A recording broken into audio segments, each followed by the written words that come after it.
Hello friend, एक बार फिर आप लोगों का स्वागत करती हूँ आपके चैनल मिस टीटीएस क्लासेस में। यहाँ पर स्क्रीन पे आपको दिख रहा होगा तो आप समझ गए होंगे कि आज हम लेके आए हैं विज्ञान पाठ योजना यानी साइंस का लेसन प्लान। और साइंस का लेसन प्लान के लिए ऑलरेडी बहुत लोगों की रिक्वेस्ट आती रहती है, तो उसी रिक्वेस्ट को चलिए हम पूरा करते हैं और आज हम शेयर करेंगे आपके साथ यही साइंस का लेसन प्लान। और बाकी जो लोगों की रिक्वेस्ट पेंडिंग है उनकी भी रिक्वेस्ट जल्दी पूरी हो जाएगी, तो आप बिल्कुल परेशान ना हो। कुछ लोगों को इंग्लिश के लेसन प्लान चाहिए तो उनको भी मिल जाएगी डीएलएड वगैरह के लिए, और हिंदी के लिए भी कुछ लोगों ने बोला था, तो जल्दी आपको वीडियो मिल जाएगी। अगर आज की वीडियो पसंद आती है तो वीडियो को लाइक शेयर और चैनल को सब्सक्राइब कर दीजिएगा। बेल बटन को प्रेस करना बिल्कुल मत भूलिएगा, क्योंकि बहुत लोगों की एक कमेंट आया था कि उन्हें जो है वो नोटिफिकेशन नहीं मिल पाता, तो आप बेल बटन ज़रूर प्रेस कर लें ताकि आपको वीडियो की नोटिफिकेशन जो है वो मिलती रहे। और चलिए अभी फ़िलहाल हम स्टार्ट करते हैं अपना ये लेसन प्लान और देखते हैं किस तरह से इसको हम कंप्लीट करेंगे।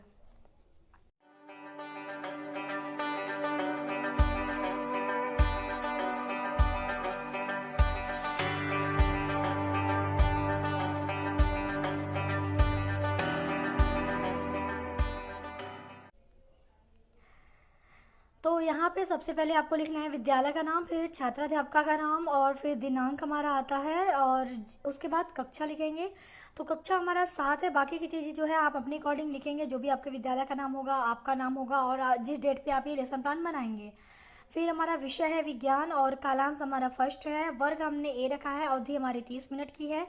उप विषय मैंने नहीं लिखा है, तो उप विषय मैं बता दूं कि आप उप विषय यहाँ पे भौतिक विज्ञान लिख सकते हैं, क्योंकि ये जो टॉपिक है वो भौतिक विज्ञान का ही है, तो आप चाहे तो उप विषय लिख सकते हैं। मैंने लिखा हुआ नहीं है इसलिए मैंने आपको बता दिया कि आप चाहे तो लिख सकते हैं। प्रकरण हमारा है ताप। तो चलिए इसके अंतर्गत हम देखते हैं समान उद्देश्य और विशिष्ट उद्देश्य। तो समान उद्देश्य हमने 4 रखे हैं। पहला है विद्यार्थी विज्ञान विषय के प्रति रुचि ले सकेंगे। दूसरा है विद्यार्थियों में वैज्ञानिक दृष्टिकोण का विकास हो सकेगा। तीसरा है विद्यार्थियों की तार्किक व मानसिक क्षमता का विकास हो सकेगा। चौथा है विद्यार्थियों में विज्ञान विषय की उपयोगिता का विकास हो सकेगा। फिर आता है हमारा विशिष्ट उद्देश्य। तो विशिष्ट उद्देश्य में जैसा कि आप लोगों में से कुछ लोगों ने कमेंट करा था कि पॉइंट टू पॉइंट में लिखो, जैसे ज्ञानात्मक बोधात्मक ये सब जो चीज़ें हैं ये सब मैं लिख के फिर लिखूं।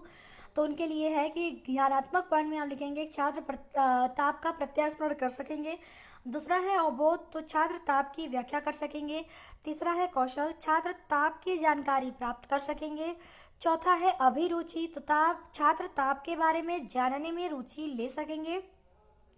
पांचवा है ज्ञानोपयोग, तो छात्र ताप से संबंधित ज्ञान का प्रयोग उच्च अध्ययन में कर सकेंगे। मैंने सारे जो पॉइंट 5 पॉइंट यहाँ विशिष्ट उद्देश्य के अंतर्गत दिख रहे हैं, मैंने सबके अंतर्गत एक एक लिखे हैं। आप चाहे तो और भी बढ़ा सकते हैं, पर मेरे लिए मुझे लगता है ये काफ़ी इनफ है। तो चलिए आगे देख लेते हैं। फिर आता है हमारा सहायक सामग्री। तो सहायक सामग्री में जो चीज़ें आप यूज करते हैं एज अ टीचिंग मटेरियल, आप उसको यहाँ पे लिख देना है, जैसे चौक, डस्टर, लपेट सैंपल, चार्ट इत्यादि। पूर्व ज्ञान में बच्चे ताप और तापमान के बारे में सामान्य जानकारी रखते हैं। आगे बढ़ते हैं। तो हमारा आता है पाठ प्रस्तावना प्रश्न, जिसके अंतर्गत आपको कॉलम बनाने हैं कुछ इस तरह से। एक क्रम संख्या, छात्राध्यापक या छात्राध्यापक क्रिया, और हमारा राइट साइड में विद्यार्थी अनुक्रिया। ठीक है। तो छात्राध्यापक कुछ प्रश्न पूछेगी बच्चों से, बच्चे उसका कुछ जवाब देंगे। प्रश्न और उत्तर का ये जो सिलसिला है, ये हम इसी की मदद से अपना समस्यात्मक प्रश्न यानी पाठ प्रस्तावना प्रश्न निकालेंगे। क्वेश्चन क्या है देख लेते हैं। पहला क्वेश्चन जो छात्राध्यापक बच्चों से करेगी, बच्चों हम किस ग्रह पर रहते हैं? बच्चे बताएंगे पृथ्वी पर। पृथ्वी पर प्रकाश किसकी वजह से होता है? बच्चे बताएंगे सूर्य की वजह से। फिर क्वेश्चन है, सूर्य की रोशनी में अगर हम किसी बर्तन में सामान्य पानी रख दे तो क्या होगा? तो बच्चे बताएंगे पानी कुछ देर में गर्म हो जाएगा। तो हम अगला क्वेश्चन करेंगे कि पानी गर्म होने से आपका क्या तात्पर्य है? तो बच्चे बताएंगे पानी का तापमान बढ़ जाता है। क्योंकि बच्चों को ताप और तापमान के बारे में सामान्य जानकारी है। ठीक है। फिर हम आगे बढ़ेंगे कि ताप के बारे में ताप के बारे में व तापमापी यंत्रों के बारे में विस्तार पूर्वक बताइए। तो बच्चे इसका जवाब नहीं दे पाएंगे, बच्चे रहेंगे मौन। यही हमारा हो जाएगा समस्यात्मक प्रश्न। फिर आता है उद्देश्य कथन। तो हम लिखेंगे बच्चों आज हम लोग ताप के बारे में विस्तार पूर्वक अध्ययन करेंगे। तो ये था हमारा कंप्लीट पाठ प्रस्तावना प्रश्न। कैसा लगा आप लोग प्लीज़ अगर अच्छा लगे तो वीडियो को लाइक भी कर दें और शेयर भी कर दें दोस्तों के साथ। तो चलिए आगे बढ़ते हैं।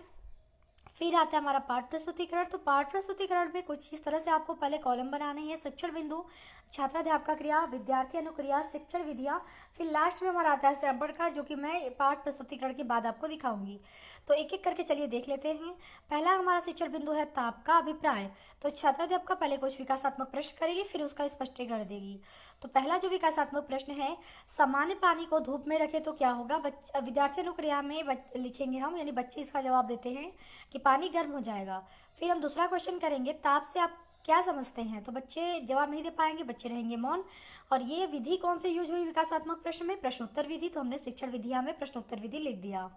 फिर आता है स्पष्टीकरण। तो हम स्पष्टीकरण में बताएंगे, स्पर्श करके वस्तु के गर्म होने या ठंडे होने का पता लगाना विश्वसनीय नहीं है।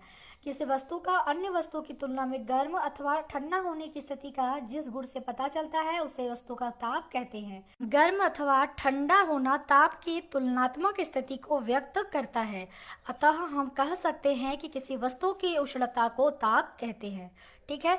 विद्यार्थी अनुक्रिया में विद्यार्थी ध्यान पूर्वक सुनेंगे व लिखेंगे। विधि हमारी व्याख्यान विधि और सैंपट विधि यूज होती है, तो हम यहाँ शिक्षण विधिया में उसको लिख देंगे। ठीक है। तो ये था हमारा पहला शिक्षण बिंदु, ताप का अभिप्राय। ठीक है। तो चलिए अब हम आगे बढ़ते हैं और हम चलते हैं इसके सेकंड शिक्षण बिंदु पे और देखते हैं क्या है।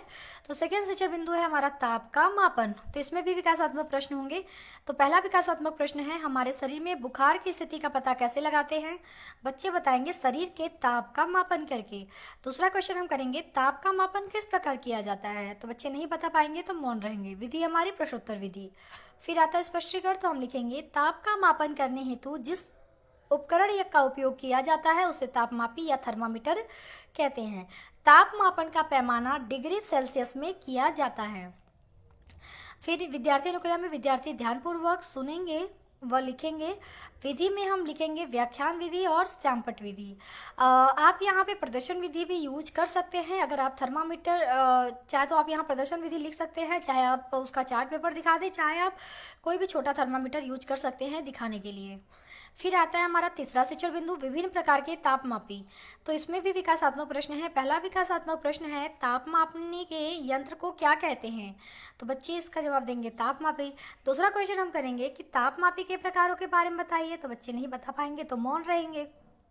तो विद्यार्थी अनुक्रिया में हमने मौन लिख दिया। विधि हमारी क्या यूज है, प्रश्नोत्तर विधि। फिर आते हैं हम स्पष्टीकरण पे। तो यहाँ पे स्पष्टीकरण में लिखा गया है, ताप का मापन करने हेतु प्रयोगशाला तापमापी, गैस तापमापी, अल्कोहल तापमापी, डिजिटल तापमापी का प्रयोग किया जाता है। तापमापी एक कांच की लंबी और एक समान आंतरिक व्यास की पतली नली होती है जिसमें पारा भरा होता है। नली का एक सिरा एक बल्ब से जुड़ा होता है तथा दूसरा सिरा बंद होता है। तापमापी के ऊपर पैमाना बना होता है। तापमापी का पैमाना सेल्सियस होता है। प्रयोगशाला तापमापी में प्रायः -10 डिग्री सेल्सियस से लेकर 110 डिग्री सेल्सियस तक का चिन्ह होते हैं। डॉक्टरी तापमापी 35 डिग्री सेल्सियस से 42 डिग्री सेल्सियस व फ़ारेनहाइट पैमाना 94 डिग्री फ़ारेनहाइट से 108 डिग्री यानी 108 डिग्री फ़ारेनहाइट होता है। यहाँ पे हमने थर्मामीटर का एक नॉर्मल सा फिगर बनाया है। विद्यार्थी ध्यानपूर्वक सुनेंगे, देखेंगे व लिखेंगे। ये विद्यार्थी अनुक्रिया हो गई। विधि व्याख्यान विधि, सैंपट विधि, प्रदर्शन विधि। फिर आता है हमारा सैंपटकार। तो यहाँ पे सैंपटकार आप देख सकते हैं, हमने जो इंपॉर्टेंट चीज़ें थी वो हमने सैंपटकार पे लिख दी हैं। आप भी इसी तरह करिएगा। आप एक ब्लैक चार्ट पेपर यूज करिएगा और उस पर आप ग्लिटर सिल्वर की पेन से लिख सकते हैं ताकि ब्लैक बोर्ड वाली फीलिंग आए। तो यहाँ पे आप देख सकते हैं ब्लैक बोर्ड पे किसी वस्तु की उष्णता क्या होती है, ताप होती है। ताप मापने का यंत्र जो है वो तापमापी है। फिर मैंने प्रकार भी लिखा है। फिर हमने तापमापी यानी थर्मामीटर का एक फिगर बनाया है और पैमाना लिखा है प्रयोगशाला तापमापी का और डॉक्टरी तापमापी का। ठीक है। तो ये आप इस तरह से कर लीजिएगा। उम्मीद करती हूँ कि इसमें आपको कोई प्रॉब्लम नहीं होगी। और वीडियो अगर पसंद आ रही हो तो प्लीज़ वीडियो को लाइक शेयर कर दें और अगर आप मेरे चैनल पे पहली बार आए हैं तो प्लीज़ चैनल को सब्सक्राइब भी अवश्य कर दें। तो चलिए अब उम्मीद करती हूँ यहाँ तक आपको कोई प्रॉब्लम नहीं होगी। तो चलिए आगे देखते हैं हमारा क्या है, बोधात्मक प्रश्न है। तो बोधात्मक प्रश्न में हमने 2 क्वेश्चन रखे हैं। पहला, डॉक्टरी तापमापी का पैमाना क्या होता है। दूसरा, ताप मापने के यंत्र को क्या कहते हैं। आगे बढ़ते हैं। तो यहाँ पे फिर आता है हमारा मूल्यांकन या पुनरावृत्ति प्रश्न। तो मूल्यांकन या पुनरावृत्ति प्रश्न में हमने 2 क्वेश्चन रखे हैं। पहला है, गर्म अथवा ठंडा होना ताप की किस स्थिति को व्यक्त करता है। दूसरा, तापमापी द्वारा ताप किस इकाई में मापा जाता है। फिर हम लिखेंगे अपना निरीक्षण कार्य। तो बच्चे जब सैंपट कार्य कर रहे होंगे तब छात्राध्यापिका उनके कार्यों का निरीक्षण करेगी। ठीक है, फिर आगे बढ़ते हैं हम अपने गृह कार्य की तरफ। तो गृह कार्य में हम लिखेंगे पहला, किसी वस्तु की उष्णता को क्या कहते हैं। दूसरा है, प्रयोगशाला तापमापी का पैमाना क्या होता है। तो यहाँ पे हमारा ये कंप्लीट जो लेसन प्लान है वो खत्म होता है। और मैं यहाँ पे बता दूँ कि आप बोधात्मक प्रश्न और मूल्यांकन या पुनरावृत्ति प्रश्न और गृह कार्य जो है, इसके जो क्वेश्चंस हैं आप चाहे तो चेंज कर सकते हैं। ये आप कोई फिक्स नहीं है कि आप यही लिखें, ठीक है। तो ये था कंप्लीट। उम्मीद करती हूँ कि आपको पसंद आया होगा। तो पसंद आया तो लाइक शेयर और चैनल को सब्सक्राइब अवश्य कर दे। तो अभी के लिए thank you so much, take care, bye bye, जय हिंद।